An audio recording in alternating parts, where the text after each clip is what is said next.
through the Second World War, was in fought through D-Day and up through France. And at the end of the war, when he was demobbed, went to university in London, and whereupon he met my mother, who comes from a very posh English family. And when they started to take a romantic interest in each other, my mother's mother, her father was dead by then, was absolutely scandalized, was terribly anti-Semitic. And when my mother said they wanted to get married, she was in due course disinherited and banished herself. So it was a sort of double whammy for them. And those were the circumstances under which they washed their hands of Europe, which they just thought was the kind of citadel of prejudice. And ironically, emigrated to Africa, whereupon the whole thing starts again. So in fact, what had happened, my father's family, in the meantime, his mother and his mother and sister ended up in Treblinka. His father survived the war for a few years and died in Warsaw. They never saw each other again, and that was that. My father then changed his name to my current name, Godwin, which is actually my mother's original name on her side, and that was the name under which they then emigrated to Africa, and my father established this new identity.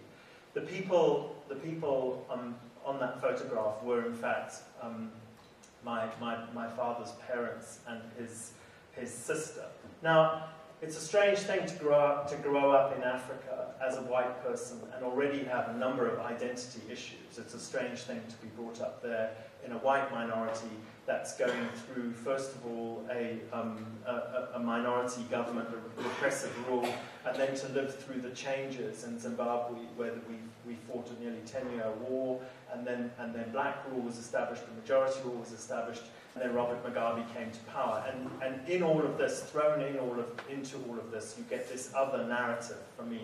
So in Crocodile, what I did really was I wove together these two stories that essentially you have my father ailing throughout the book, and at the end of the book, he does in fact finally die. And at the same time, you have Zimbabwe, which has just really gone off the edge of a precipice and started this absolutely terrifying spiral down into the vortex of failed statehood. I want to give you a little bit of what it felt like when I first found out that I was half a Jew, as it were, and the confusion that it caused me, given that I already had, as I said, some severe identity issues of my own to wrestle with. I really don't know what to do with my father's Jewish secret. Initially, I think that perhaps I should just let it lie. After all, if it was so important for him to keep his Jewish identity hidden, then he can continue to do so. And then I begin to wonder what this means for my own identity. I'm already muddled enough trying to work out where I fit in between Africa, England, and now America, where I've been living for 4 years. Everyone in my own home, my wife Joanna, our son Thomas, me, speaks with a different accent. It's a babel of dialects. What am I supposed to do now? Garnish myself with a dash of ethnic condiment, instant Jewry, cast off 8 years of Jesuit education and convert? I vaguely recall that Judaism is passed down through the female line, so I probably can't achieve genuine Jewhood anyway. I think of that Jonathan Miller, himself a Jew, quip, I'm not really a Jew, just Jewish. Perhaps I can be a drive-through Jew, a semi-Semite, deploying my postponed part Jewishness only when it suits me. Back in Manhattan, I tell Joanna, how do you feel about it, she asks. I don't know, I say, I really don't know.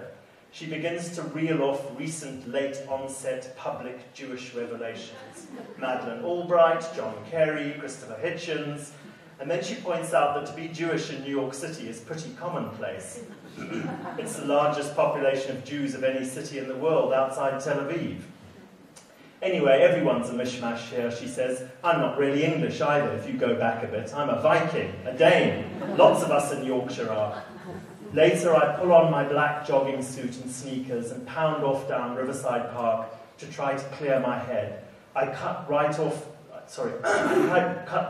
the boulevard and down along the bank of the Hudson River, running faster and further than usual, until my chest is tight and my arches ache and a stitch throbs in my side. It's a good pain, a penitent pain, as my Jesuit athletics coach at school once said, like a Roman centurion's spear in Christ's side.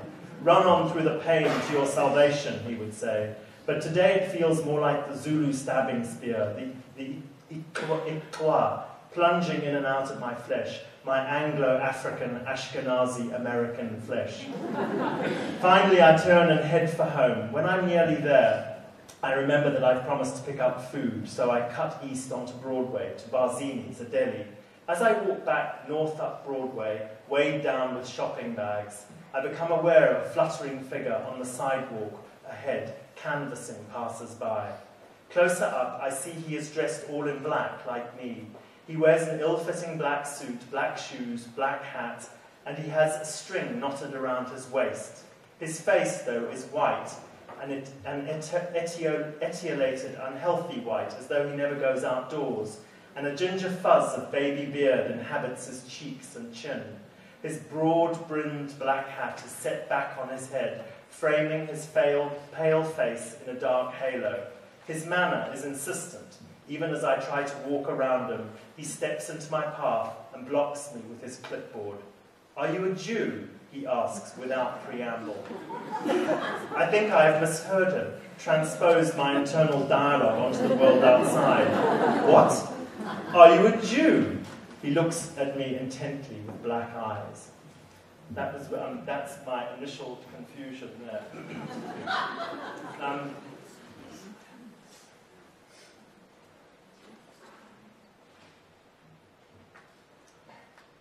Not long after this,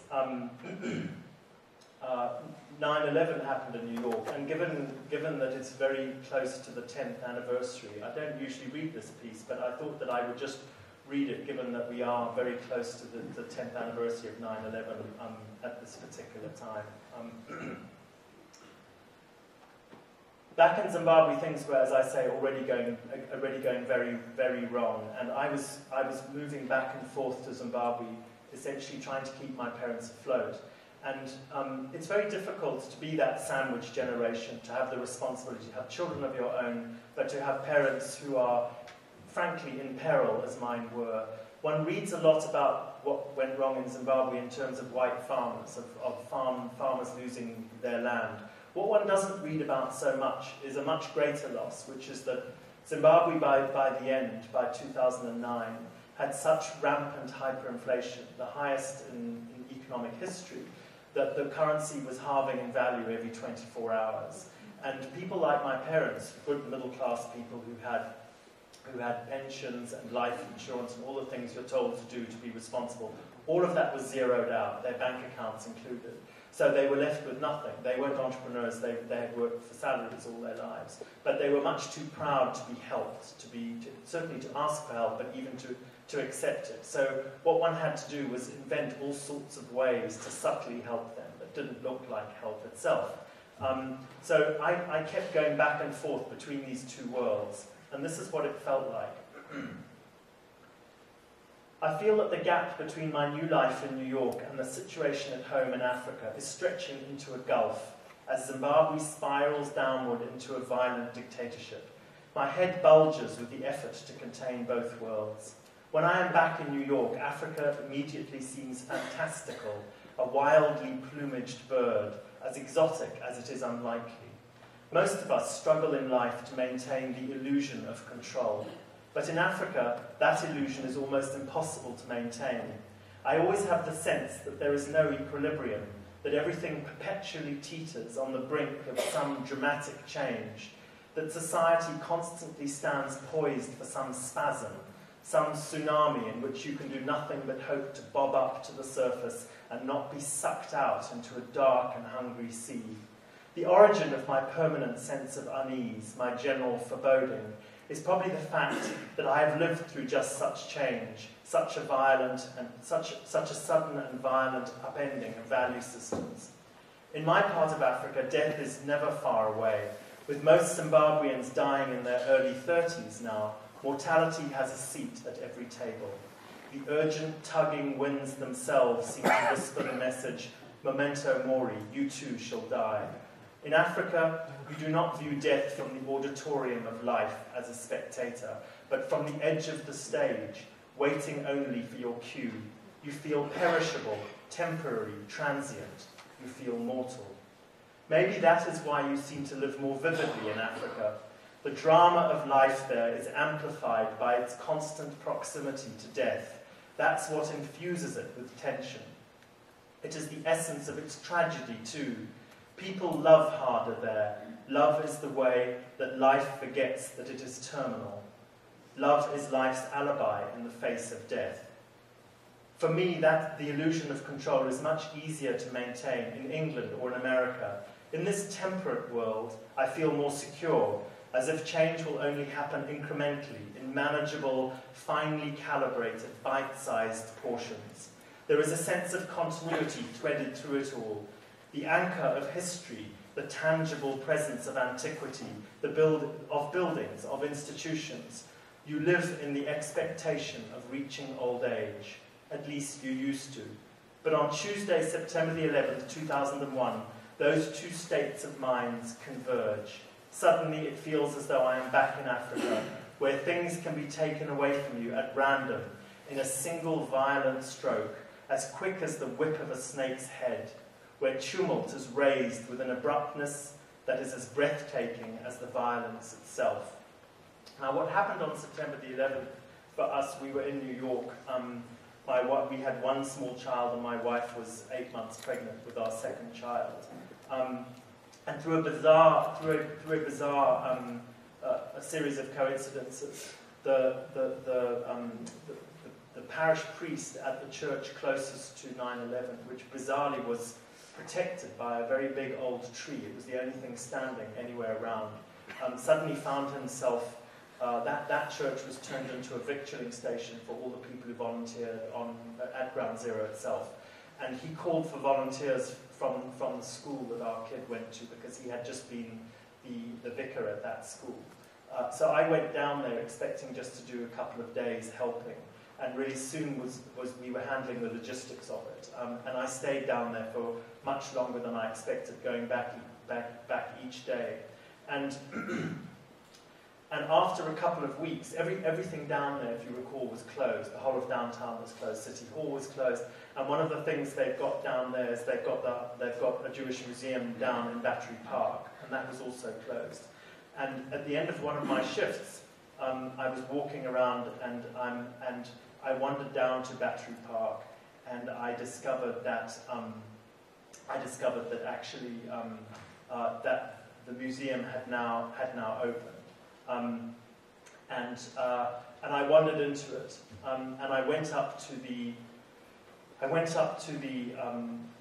floor that is reserved for the Holocaust. And up until this point, I hadn't really done anything about finding out more about what happened to my father's family. And I'll read you a little bit about what it felt like to me at that point, having this newly formed, as it were, personal connection to it all.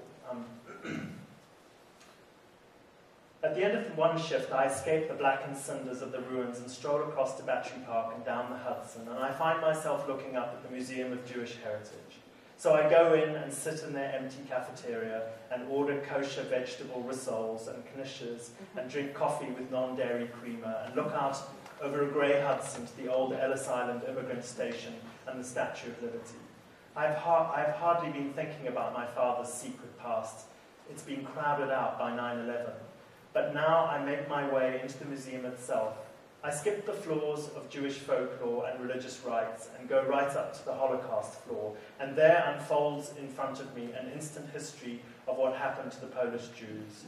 A chart on the wall lays out the timetable of their torment, the closing of the Weiss. In the early hours of September the 1st, 1939, German panzers thundered into Poland. 4 weeks later, Warsaw was theirs. On October 26th,